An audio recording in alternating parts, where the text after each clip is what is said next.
So welcome back, everybody, for another exciting evening in the van.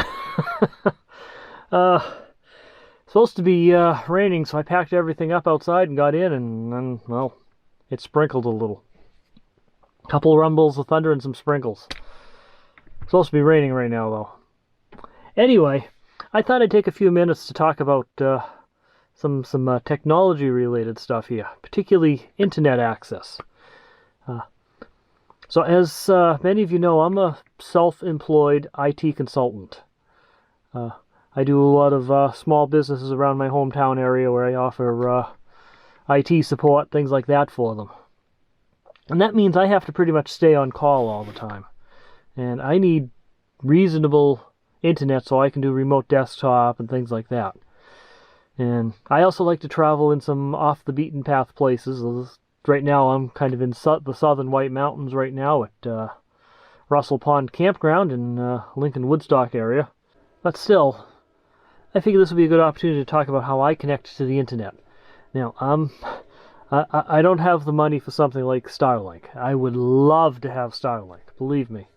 That would allow me to go to far more off-the-beaten-path places and still have internet access, but Starlink is expensive. And as many of you know, I'm pretty tight on money right now. That's why I'm trying to build this van out as cheaply as possible. As I've discussed before, I value my freedom and my ability to take these trips over making large amounts of money, which is part of the reason why I'm self-employed, so I can do a lot more of these trips. It means I don't make as much money as I could possibly be making. In fact, I make far less than what I could possibly be making, so I can get out on these adventures. But I do manage to get on the internet in most places. There's still a few places, of course, that don't have service. So my trick is, I have all three of the major cellular carriers in the United States in my van with me. So I have service on T-Mobile, Verizon, and AT&T. And I don't spend a fortune doing that either, because I use all prepaid services. Now, I get those three services on two devices. First is my phone. This is a Google Pixel 7 Pro. So I have dual SIMs in this. There's one physical SIM card slot, and then there's an eSIM, which is like a kind of a downloadable SIM on it. So I've put first the T-Mobile service. That's using T-Mobile's prepaid service. I pay, at the moment, since that's my primary service, is my T-Mobile, I pay $25 a month for it.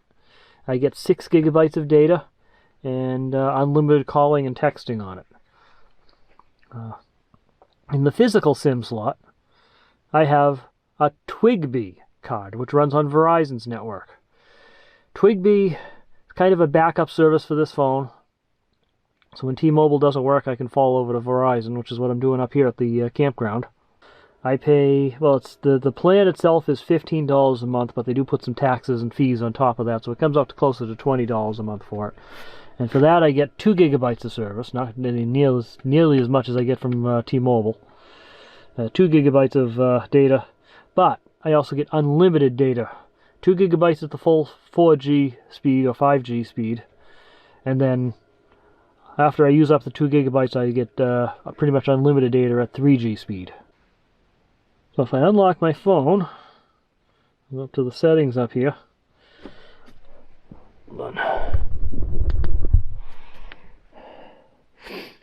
don't know how well you can see it on the camera I'm using because it doesn't focus on things up close very well, but you can see I've got two services, Verizon and T-Mobile up at the top here. So it's actually running on both. T-Mobile is using Wi-Fi calling to connect up to the Verizon right now, so I can make and receive phone calls on T-Mobile through Verizon. It's kind of weird, but it does work. And that's that part. But you'll also notice, I don't mind that, the cat that's foiling. You'll also notice I'm connected to Wi-Fi. That's my AT&T service. So that Wi-Fi is one of those little cellular hotspots. It's connected to AT&T's network. It's also a prepaid service device. I bought the hotspot itself on eBay for about $40. And it's got dual antenna ports on the back of it for external antennas. and it's on Cricket Wireless. I pay, that's my most expensive service provider. I pay $35 a month for that one, and it gives me 20 gigabytes of data. That's what I stream all my YouTube videos on and things like that, is that Cricket Wireless device. So that gives me, like I said, 20 gigabytes on AT&T's network. And it's actually connected to a pair of antennas on the roof of the van. Now down here, under my bed, is where that hotspot lives.